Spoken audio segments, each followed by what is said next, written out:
6장 3절에서 7절 말씀, 자원함의 기쁨과 능력이라는 제목으로 말씀을 함께 나눕니다. 오늘 출애굽기 36장 오늘 본문 말씀은 성전 건축 준비하는 과정의 마지막 부분에 해당되는 것인데, 35장, 36장 이 두 부분에서 이제 성막을 건축하는 데 있어서 준비하는 것, 어떻게 지금 준비되어져 가는가, 거기에 특별히 성막 건축을 위하여 백성들이 예물을 아침마다 연하여 계속해서 가지고 와서 성막 건축에 쓸 수 있도록 가져오는 일이 있었고요. 그것이 차고 넘쳐나서 담당하는 성전 건축 담당자들이 건의를 하였습니다. 이제 그만 가져와도 된다라고 할 정도로 예물을 드리면서 나아간 것이 너무나도 차고 넘치니까 중지할 수 있도록 모세에게 나아간 이야기가 되겠습니다. 자, 여기를 통하여서 오늘 본문 말씀을 통하여 얼마나 하나님께서 넉넉하게 풍성하게 채워주시는가, 그 방법은 무엇이고 어떤 원리가 있고 어떤 기쁨과 축복이 있는가 하는 것입니다. 먼저 첫 번째로, 하나님이 역사하시면 풍성함 가운데에 이루어진다. 하나님이 역사하실 때 그냥 부족해서 나지 못한 것이 아니라 풍성하게 이루어진다는 것입니다. 3절 같이 씁니다. 그들이 이스라엘 자손의 성소의 모든 것을 만들기 위하여 가져온 예물을 모세에게서 받으니라. 그러나 백성이 아침마다 자원하는 예물을 연하여 가져왔으므로. 자, 이스라엘 자손의 성소의 모든 것을 만들기 위하여 가져온 예물을 모세에게서 받았다라고 나와 있습니다. 그러니 모세를 통하여 이미 준비되어져 있는 성소에 준비되어져 있는 재료들을 건축자들이 이미 다 받아가지고 이 정도면은 할 수 있겠다라고 하는 상황이었어요. 그런데 그러나가 나오죠. 그러나 백성이 아침마다 자원해서 예물을 연하여 계속 가져왔다라고 하는 것입니다.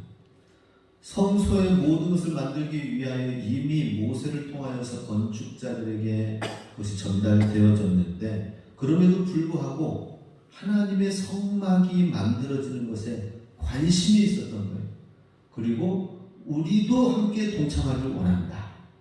그리고 우리도 함께 이 일에 아침마다 관심을 갖고 나아가서 또 주님 앞에 크든지 작든지 드리도록 하자 하는 것이 아침마다 자원하여서 계속 드려지는 일이 생기게 되었다는 것입니다.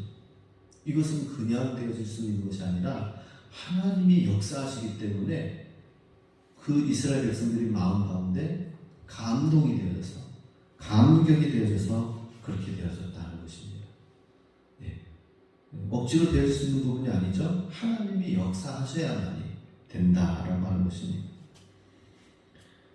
그러니 얼마나 아름다운 모습입니까? 이렇게 헌신하면서 자원을 헌신하며 나아가는 모습. 그러니까 풍성하게 이루어졌다는 것이죠. 다윗도 성전 건축을 준비하기 위하여서 준비하는데 얼마나 열심히 노력하였습니까? 적들과 싸워서 얻는 모든 전리품들은 그 승리를 자기의 어떤 승리로, 행복으로, 축복으로 생각하지 아니하고 이 모든 전리품들을 하나님 여호와의 전을 만드는 데 있어서, 성전 건축하는 데 있어서 내가 준비를, 내 생애를 다 하여서 솔로몬에게 맡기겠다라고 하는 그런 목표가 있었다는 것입니다. 향유 옥합을 깨뜨린 마리아도 그가 가지고 있는 것이 참으로 그가 소유가 넉넉하지는 않았을 거예요. 그런데 그가 모아온 그 향유를 깨뜨려서 예수님이 발 앞에 깨뜨렸을 때에 제자들도 보고 놀랐습니다. 왜 허비를 하느냐 라고 할 정도로 그랬죠. 그런데 하나님이 감동을 시키시는 거예요. 다윗의 마음을 감동을 시키시고, 그리고 마리아의 마음을 감동시키셔서 은혜 받았기 때문에, 예수님으로부터 사랑을 받았기 때문에, 인정을 받았기 때문에 당하는 것이죠. 우리는 어떻습니까? 하나님으로부터 내 삶이 받아들여졌습니까? 어때요? 나 자신이 하나님께 받아들여졌다, 이런 마음이 있습니까? 오늘 건강위원들, 임원들이 회의를 하였습니다. 찻집에서 회의를 모여서 회의를 했는데, 이런저런 뭐 얘기를 하다가 어떤 분이 상대방 누구한테 묻는 거예요. 누구누구 선생님, 주지 스님한테, 월정사 주지 스님한테 법명 받으셨습니까? 묻는 거예요. 법명을. 거기는 뭐 단계가 되어지면 법명을 받는가 봐요. 그런데 아니요, 나는 그쪽으로 해서 이름 바꿀 이유가 없다, 이러는 거예요. 부모님이 물려주신 이름 내가 왜 바꾸느냐, 그렇게 나오시는 거예요. 불교 쪽으로 뭔가 이렇게 법명해가지고 막, 법명이면 이제 씌우는 거 아니에요, 그죠? 인생을 굴레를 씌우는 겁니다. 누구로부터 법명을 받아서 불교의 이름으로 뭐뭐가 되어졌다, 그러면 평생 그게 이제 굴레가 되어지는, 영적인 굴레가 되어지는 거죠. 그런데 그걸 물어보는 사람은 또 천주교인이에요. 천주교인. 그래서 얘기를 했습니다. 아니, 그 물어보시는 선생님은 천주교인이시면서 다른 분 이렇게 법명 뭐 이렇게 관심이 많으시네요. 그랬더니 아이고, 저는 세례 받아서 세례명 따로 있습니다. 그랬더니 다른 분이 옆에서 묻는 거예요. 목사님은, 기독교는, 교회는 그런 거 없죠? 이름 바꾸는 거? 그래서 교회는 없습니다. 그래서 딱 그런 생각이 들었을 때, 교회는 왜 이름을 바꾸는 게 없을까, 이런 생각을 한번 비교가 이제 되어지더라고요. 불교는 법명으로, 천주교는 세례명으로 바꾸는데 교회는 이름 바꾸는 게 없어요. 하나님께서 나 자신을 있는 그대로 받으셨기 때문에. 속에서 저는 그렇게 대답이 딱 나오는 거예요. 옆에서는 또 그 얘기를 하니까, 옆에서는 아유, 교회는 그래도 부모님이 물려주신 이름 귀하게 여기는 종교구만, 그렇게 또 얘기를 하시더라고요. 근데 제 마음 가운데서는 이름 바뀌어져가지고 되는 게 아니라 우리 속 사람이 바뀌어지는 것이죠. 우리는 속 사람은 영원히 바뀌어져야 되는 거고, 그리고 내 이름 그대로, 내 낡은 이름 그대로 주님이 나를 받으셨다, 주님이 나를 사랑하신다, 이런 걸 다시 한번 생각하는 시간이 되었습니다.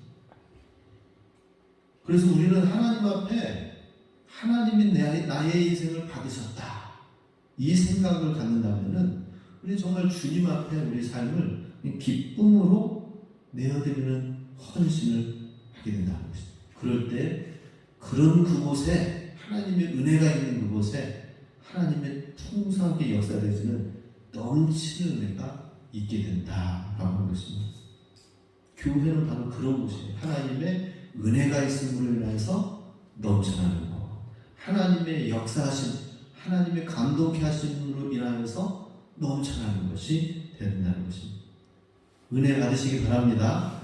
하나님의 풍성한 은혜를, 넘쳐나는 하나님의 축복을 우리 교회 가운데, 우리 삶 가운데 경험되어지기 바랍니다. 고린도후서 9장 8절에 있습니다. 하나님이 능히 모든 은혜를 너희에게 넘치게 하시나니 이는 너희로 모든 일에 항상 모든 것이 넉넉하여 모든 착한 일을 넘치게 하려 하심이라.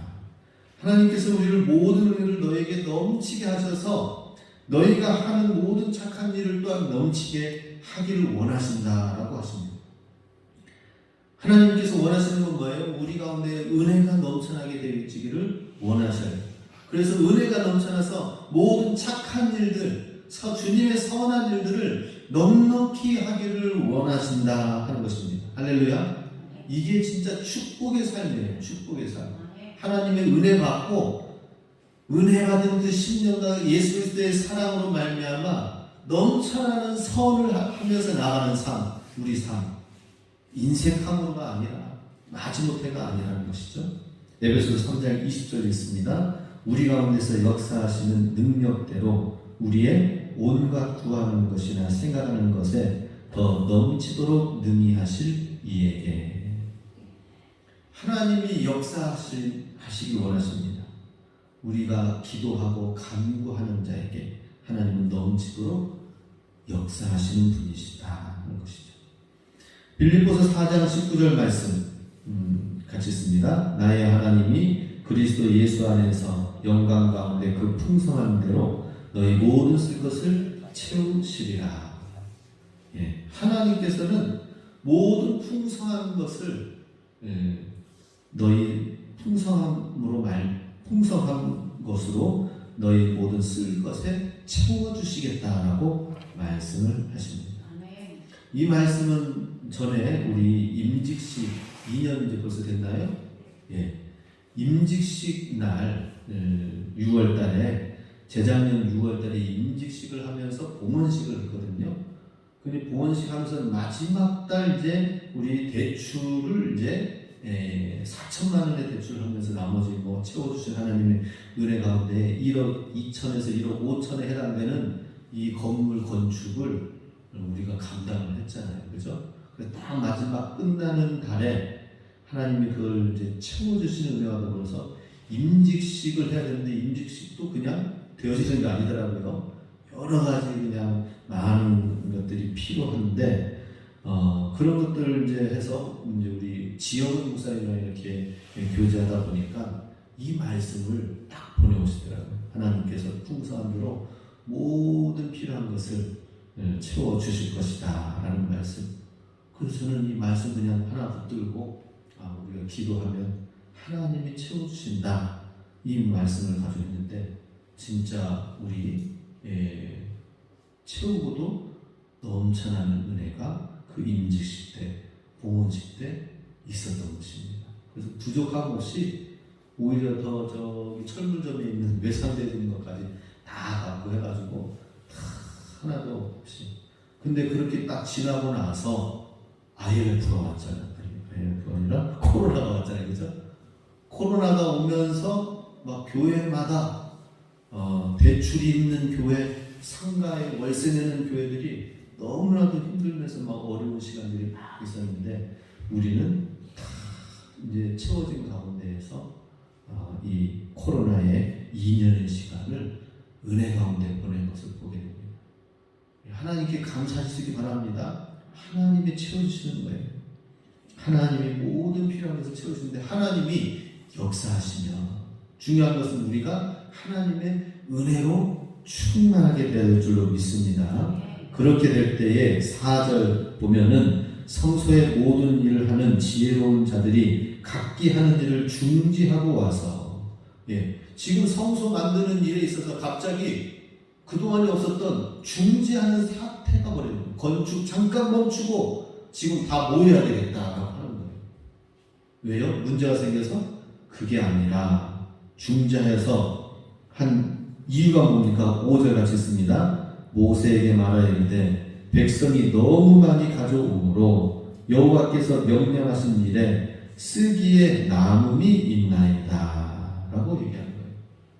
성막 건축을 하는 데 있어 성소 건축을 하는 데 있어서 중지한 이유는 부족해서 문제가 있어서 분쟁이 일어나서 그게 아니다라는 것입니다. 너무 많이 백성이 가져오므로 이것을 가져오면은 만들고도 남아서 남게 되면 어떻게 됩니까? 그거를 다른 곳으로 유용할 수도 있으니까 이제 필요한 만큼만 이제 우리가 받고 끝내도록 합시다. 그리고 백성들의 헌신 이것이 이 정도면은 이제는 그만 돼야 됩니다. 라고 하는 거예요. 이제는 이것으로 충분합니다. 라고 해서 멈추자라고 하는 것이었습니다. 얼마나 아름다운 모습입니까? 6절 말씀 보면은 모세가 명령을 내리매 그들이 진중에 공포하여 이르되 남녀를 막론하고 성소에 드릴 예물을 다시 만들지 말라 하매 백성이 가져오기를 그쳤다 라는 것입니다. 아마 백성이 성소를 드릴 예물을 다시 만들지 말라는 것은 뭐예요?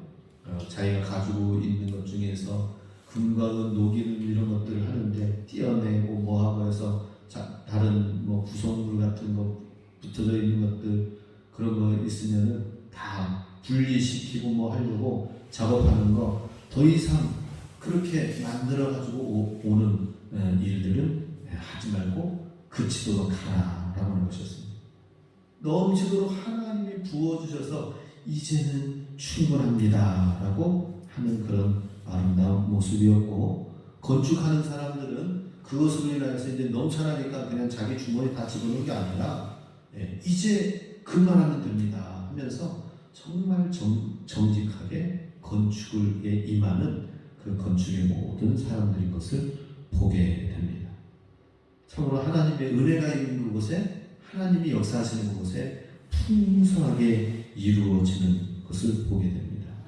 우리도 이제 이것으로 충분합니다, 하나님 이제 그만하여 주시옵소서 할 정도로 우리 하나님의 은혜를 사모하면서 하나님이 부어주시는 은혜와 축복을 누리실 수 있기 바랍니다. 아마 오늘 이 설교가 이렇게 본문이 순서가 이렇게 되어진 것을 보면은 하나님이 지금 막 부어주시려고 준비하시는 게 아닌가, 저는 이런 착각에 빠져 있습니다. 거룩한 상상력을 가지고 있어요. 우리 하나님의 부어주시는 은혜가 우리 성도님들 가정 가운데 은혜 충만하게 되어진 10년 가운데에 넘쳐날 수 있기 바랍니다. 두 번째로 끝으로 자원하는 심령을 가진 자는 복이 있다라고 하는 것입니다. 7절 있습니다. 있는 재료가 모든 일을 하기에 넉넉하여 남음이 있었더라. 재료를 이제 가지고 하기에 있어서 넉넉하여서 남음이 있다라고 하였습니다. 자, 사실 이렇게 남아 돌 수 있는 상황이 아닙니다. 지금 여기 성막을 출애굽기의 백성들은 광야 위에 있는 백성들이에요. 그죠? 광야에서 뭐가 넉넉하게 있겠습니까? 생필품이 절대적으로 필요하고 부족한 상황인데 지금 성막 짓는 일에는 남는 상황이 되어졌다는 것은 뭐예요? 그들이 가지고 있는 것에 희생을 감수하여서, 그리고 자기의 어떤 기본적인 생활 생필품보다도 하나님의 나라의 것을 우선적으로 하였다라고 하는 것입니다. 하나님의 나라를 우선적으로 자기 희생을 하는, 우리 신앙생활도 내 희생을 하지 않고 그냥 편안하게 하는 것도 좋긴 한데, 근데 우리 희생하면서 하나님 앞에 드리는 헌신이 굉장히 값진 일입니다. 값진 일이에요. 왠지 교회 일 하다가 헌신되어지고 희생하고 힘든 일이 있으면 우리는 쉽게 불평이 나오지 않습니까? 아이, 나한테 왜 이런 힘든 일이 일어나는 거야? 그렇게 하지 말고 희생을 좀 감수하는 시간들을 주님의 일을 하면서 하면 좋을 것 같아요. 저 이번에 권호자 권사님 이렇게 코로나 걸리셨는데 혼자 계시고 식사는 제대로 하실까? 또 지금 병환은 어느 정도실까? 지금 90이 넘으셔서 우리 권사님 어떠신지, 또 멀리 있는 아드님도 오길 원하시는데 주말이나 돼야 오실 수 있으니까 걱정만 하시는 거예요. 걱정만. 그런데 저도 그냥 기도만 해서는 안 되겠다라는 생각이 들었어요. 그래서 좀 희생을 해야 되겠다. 여기서는 좀 코로나, 하나님께서 저한테 슈퍼 인자를 주셨는지 모르겠지만 코로나가 막 넘어가잖아요. 그죠? 넘어가요. 하나님의 은혜로. 하나님이 붙들어 주시겠지 하고 탁 들어갔습니다. 들어갔더니 우리 권사님이 얼마나 반가워하시는지, 이불 속에 들어오라고. 그러네. 이불 속까지는 아닌데 지금. 그리고 맛있는 거 먹으라고 막 냉장고 주섬주섬 하면서 아니 괜찮습니다. 기도를 이제 딱 하시고 자주 오겠습니다 하는 걸로 이제 하고, 그 다음에 이제 해서 하는데 권사님이 얼마나 그때 이렇게 또 반가우셔서 그런지 복도에까지 나오시고 또 주차장에 내려가니까 복도 바깥에까지 막 손을 흔들고 문 닫을 때까지 계속 하시다가 들어가시더라고요. 네. 우리의 희생과 헌신이 때로는 생각 이상으로 필요한 때가 있는 것을 보게 됩니다. 이것이 자원하는 심령이다. 자원하는 심령. 3절 읽었었는데요. 3절 보면은 그들이 이스라엘 자손의 성소의 모든 것을 만들기 위하여 가져온 예물을 모세에게서 받으니라. 그러나 백성이 아침마다 자원하는 예물을 연하여 가져왔으므로. 예. 이제 자원하는 예물. 자원하다라는 것은 즐거이 드리다라고 하는 내바다라는 말인데요. 이것은 자신을 즐거이 드리다, 즐거이 헌신하다라고 하는 그런 의미가 있습니다. 자원하는 심령의 근원에는 하나님의 지혜가 들어간다라는 것입니다. 자원하는 것은 그냥 자원할 수 있는 것이 아니라 내 생각을 내려놓고 하나님의 지혜가 들어와야 자원을 할 수가 있어요. 헌신할 수가 있어요. 희생을 할 수가 있는 것입니다.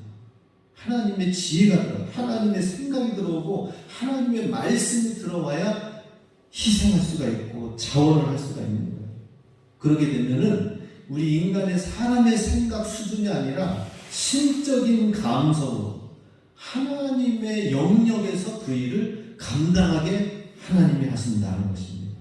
그리고 하나님의 지혜가 부어지면서 그 자원하는 심령으로 하게 되면은 하나님의 일을 온전히 이해할 수 있는 이해력이 생기게 되고요. 주님의 일을 즐겁게 할 수 있는 원동력이 생긴다라고 하는 것입니다. 아무튼 좋은 말 다 나왔죠, 그죠? 네, 지금 제가 좋은 말은 다 했습니다. 우리 권사님 어디 머리를 이쁘게 새롭게 하셨는가 봐요. 그죠? 네, 네, 너무 보기 좋습니다. 그래가지고 예배 드리시니까 우리 방수 권사님도 머리를 또 하셨네요. 그러고 보니까 다 이쁘시네. 예배 들어오신 분들은 다 이쁘시네요. 예, 다 파마가 늘 똑같은 파마 같은데 저 자세히 보니까 예배 시간에 보니까 더 이쁘시네요. 자원해서 하나님 앞에 드리는 것을 하나님이 얼마나 이쁘게 보시고 기뻐하실까 하는 것입니다. 그런 자에게는 사람의 힘의 능력이 아니라 생각의 능력이 아니라 하나님의 지혜를 주셔가지고 하나님의 능력으로 행하도록 하게 합니다. 그리고 아주 수월하게 기쁨으로 즐거움으로 힘든 일도 헌신도 희생도 하게 된다 하는 것입니다. 오병이의 놀라운 기적도 예수님 기적이 어떻게 일어났습니까? 예수님께서 행하셨지만 그러나 소년이 자원하여 드린 것. 아마 그때 당시에 자원하는 마음 갖지 않았다는 이 소년은 어땠을까요? 땡깡 부리면서 울었을 거예요. 예수님이 이 어린아이 내 도시락을 뺏어간대요 하면서 울었다면 아마 그때 성경 기록은 어떻게 했을까요? 예수님이 남사스러운 일을 행하셨다 소년에게 아마 그렇게 남겨졌을 것입니다. 어린아이 것을 뺏어가지고 했다라고 했을 거예요. 근데 그게 아니라 이 어린 소년이 자원하는 마음으로 드려졌다 하는 것이죠. 그런데 이 소년이 내려오는 전승에 의하면 나중에 이렇게 자원해서 드려진 드린 이 오병이어의 도시락 소년은 나중에 누구로 되어지는지 전해 내려오는 이야기에 의하면 폴리캅 교부 순교자, 우리 잘 아시는 그 이야기 있죠? 순교 이야기. 폴리캅, 예수님을 부인하고 그러면은 내가 너를 살려주겠다라고 하였을 때에 이 폴리캅 교부는 83년 동안 하나님이 나와 함께 하시면서 나를 배반하지 않으시고 나를 버리지 아니하시고 늘 나와 함께 하셨는데 내가 어떻게 이 하나님을 예수님을 배반할 수가 있겠느냐 하면서 그 지역 가운데 수많은 믿음의 열매로 미치고 순교의 길로 간 사람이 바로 이 도시락 소년입니다. 자원하는 심령. 그러니 어떤 큰 큰 믿음은 아주 작은 것에서 자원하는 것에서부터 시작이 되어진다 하는 것을 보게 됩니다. 역대상 29장 9절 같이 읽습니다. 백성이 자기의 즐거이 드림으로 기뻐하였으니 곧 저희가 성심으로 여호와께 즐거이 드림으로 다윗왕도 기쁨을 이기지 못하여 함이라. 아멘. 고린도후서 9장 7절 있습니다. 각각 그 마음에 정한 대로 할 것이요 인색함으로나 억지로 하지 말지니 하나님은 즐겨내는 자를 사랑하시느니라. 예, 우리 하나님이 우리를 어떻게 사랑하십니까? 누구를 사랑하십니까? 자원하여 즐겨서 하나님 앞에 드리는 자, 즐거운 가운데 하나님 앞에서 헌신하고 희생하는 자를 주님이 초자연적으로 사용하시고 축복해 주신다는 것입니다. 우리 교회도 초자연적으로 하나님이 일하실 수 있도록 우리가 자원하는 심령, 믿음을 가지시기 바랍니다. 그런 자에게 하나님의 지혜를 부어주십니다. 인간의 사람의 능력으로 안 되는 것, 하나님이 행하실 수 있는 능력을 허락해 주신다는 거죠. 이러한 축복으로 하나님께 크게 영광 돌리고 우리 교회와 우리 성도들의 삶과 가정에 더 풍성하게 채워지는 놀라운 오병의 역사가 넘쳐나시길 주의 이름으로 축복합니다. 아멘.